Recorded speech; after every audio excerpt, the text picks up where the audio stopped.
गुरुर्ब्रह्मा गुरुविष्णु गुरुदेवो महेश्वरः गुरु साक्षात् परब्रह्म तस्मै श्री गुरुवे नमः। परम गुरुवे नमः, परमिष्ट गुरुवे नमः, परात्पर गुरुवे नमः। अस्मद् श्री गुरुचरण कमलेभ्यो नमः। शाम्ब सदा शिवाय नमः। गंगणपतये नमः। ग्लौं गौर्यै नमः। समस्त गुरुजनों को प्रणाम, समस्त आचार्यों को प्रणाम, समस्त इष्ट मित्रों को बहुत बहुत साधुवाद व हमारे साधु संत महात्मा सबको कोटि कोटि प्रणाम जो इस रस विद्या का ज्ञान रखते हैं और समाज की सेवा करते हैं, उन्हें हम कोटि कोटि प्रणाम करते हैं। एक ग्रंथ को प्रारंभ करते हैं। पिछले पृष्ठ में जहाँ तक हम लोग पढ़े थे कि गुंजा युग्म प्रमाणेन लेहेन मधुसर्पिषा मासत्रय प्रयोगेन क्षयकाश निवारकः मंडूरयोग संयुक्तम पांडुरोगम विनाशयेत। अर्थात जो भोलेनाथ पहले विधि बता चुके हैं कि किस प्रकार से स्वर्ण का निर्माण किया जाता है और उसी स्वर्ण को थोड़े थोड़े मात्रा में 3 महीने तक अगर जो उसका भक्षण किया जाए तो क्षय रोग का नाश होता है। मंडूर योग संयुक्तम पांडुरोग विनाशयेत, अर्थात मंडूर युग के साथ में अगर जो इसका भक्षण किया जाए तो ये पांडु रोग यानी पीलिया रोग को नाश करता है। आगे कहते हैं पांडुरोगम च नाशयेत विषम ज्वरम, अर्थात पांडुरी जो कही जाती है उसके साथ अगर जो इसका सेवन किया जाए तो विषम से विषम ज्वर का यह नाश करती है। मही कषाय संयुक्तो हरेत कुष्ठान अनेकशः, मही कषाय के साथ अगर जो उसका भक्षण किया जाए तो जितने भी प्रकार के कुष्ठ कहे गए हैं, पहले के पृष्ठ में भगवान भोलेनाथ बता चुके हैं कि 18 प्रकार के कुष्ठ होते हैं, तो उनका यह शमन कर देता है, नाश कर देता है। आगे कहते हैं कुष्मांड विधिना युक्तो वृद्धोपि तरुणायते, कुष्मांड योग के साथ विधि के साथ अगर जो इसका भक्षण कोई करता है तो वृद्धोपि तरुणायते, अगर जो वो वृद्ध भी है, बूढ़ा भी है, तो वो तरुण यानी कि जवान हो जाता है, नवयुवक हो जाता है। एतद रसायनम देवी जरा दारिद्र नाशनम, हे भगवती यह जो रसायन है ये दरिद्रता का नाश करता है और जरा यानी कि बुढ़ापे का भी नाश करता है। नाना व्याधि हरम दिव्यम रसायनम मिदम शुभम, हे भगवती ये नाना प्रकार के व्याधियों को हरण करता है, दूर करता है, यह दिव्य रसायन कहा जाता है, ये अत्यंत शुभकारी है। ये भगवान भोलेनाथ भगवती से बता रहे हैं। जिनको बात समझ में आए वो बात को समझेंगे। आगे कहते हैं गगनस्य च शुल्वस्य हेमतारम तथा पिबा, बात को समझेंगे। गगनस्य अर्थात गगन कहते हैं अभ्रक को, गगनस्य च शुल्वस्य तांबे को, शुल्व मतलब तामा, हेमतारम तथा पिबा यानी कि गोल्ड और चांदी, तथा पिबा अथवा इनमें से जो आप ले सकते हो।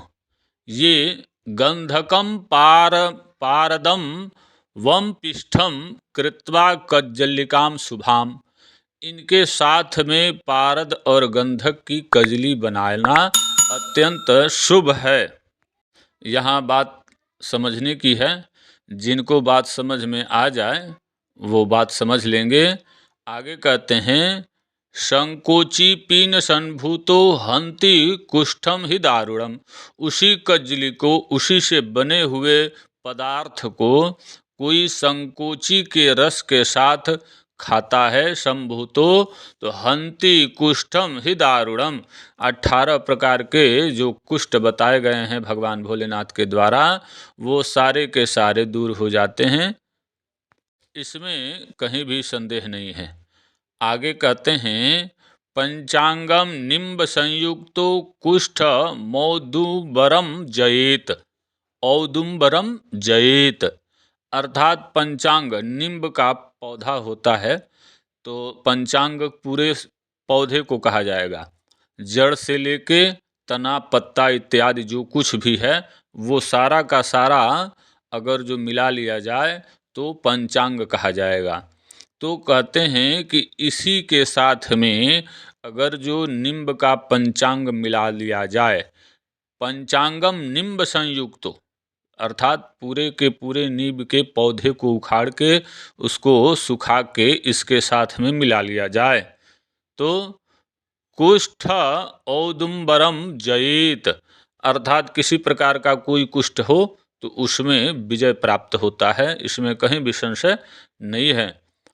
फिर आगे कहते हैं गौमूत्रेण च संयुक्तो हंति पापाम विचर्चिकाम, अर्थात गोमूत्र के साथ में अगर जो इसका सेवन किया जाए इस कजली को, तो जितने भी पाप कर्म आपने किया है, यानी शरीर से संबंधित कोई भी आपको कोढ़ इत्यादि भी है तो उसका शमन हो जाता है।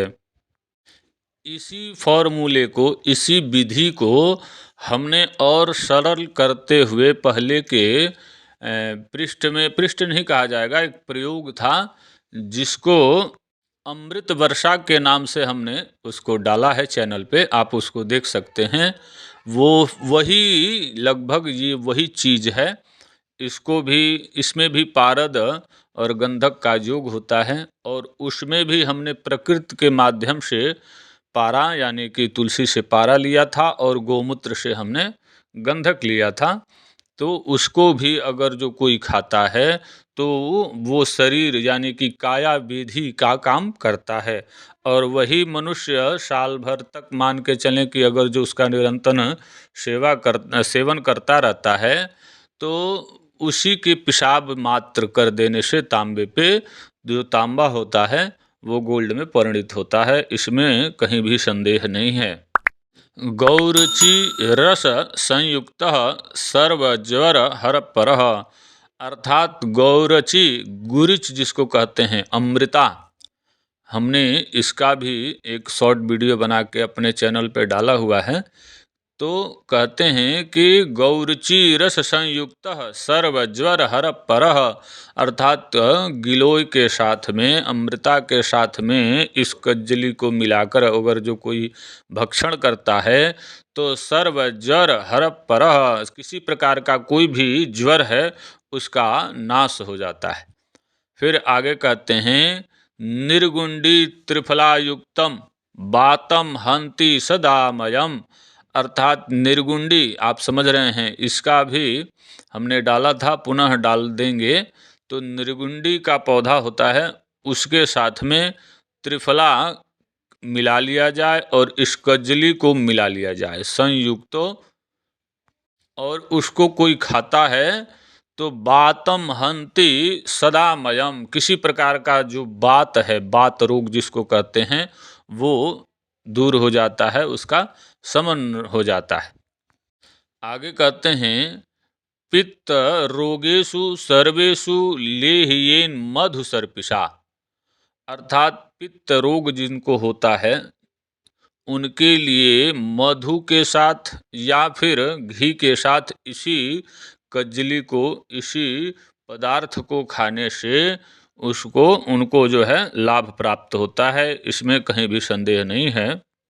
आगे कहते हैं गुण शुंठी समायुक्त श्लेष्म रोगम व्यपोहति, अर्थात गुड़ जो मीठा होता है, गुड़ शुंठी सोंठ समायुक्त, इन दोनों को मिला लिया जाए और उस कजली को मिला लिया जाए तो उसको खाने से श्लेष्म रोगम व्यपोहति, श्लेष्म रोग जो होता है उसका नाश हो जाता है, इसमें भी कहीं संदेह नहीं है। ये भोलेनाथ की मुख से ये वाणी है। इस ग्रंथ को भगवती प्रश्न कर रही हैं और भगवान भोलेनाथ उसको उत्तर स्वरूप में यह ग्रंथ बता रहे हैं और इसी पे निर्धारित होकर यह ग्रंथ लिखा गया है हमारे आचार्यों के द्वारा। विषेण मुद्गसारेण सान्नपातम निवारयेत, विष के साथ भी इसका भक्षण का विधान बताया गया है। जो भी अन्य क्रियाएं हैं उसके अलग यह क्रिया थोड़ी सी कठिन है। विष के साथ भी खाने का विधान है, इसको अपने स्तर से देखेंगे। फिर कहते हैं पंचांग निम्ब संयुक्तम मधुरत्रय संयुतम। यहाँ से पृष्ठ जो है समाप्त हो रहा है। आगे बढ़ने से आप लोगों को कठिनाई होगी, तो पृष्ठ यहाँ पे अगले पृष्ठ में पुनः आगे बढ़ा जाएगा। आप लोग चैनल को सब्सक्राइब करें, सहयोग प्रदान करें, कमेंट इत्यादि करते रहें। अगले पृष्ठ में पुनः आप लोगों से मुलाकात होगी। तब तक के लिए हर हर महादेव।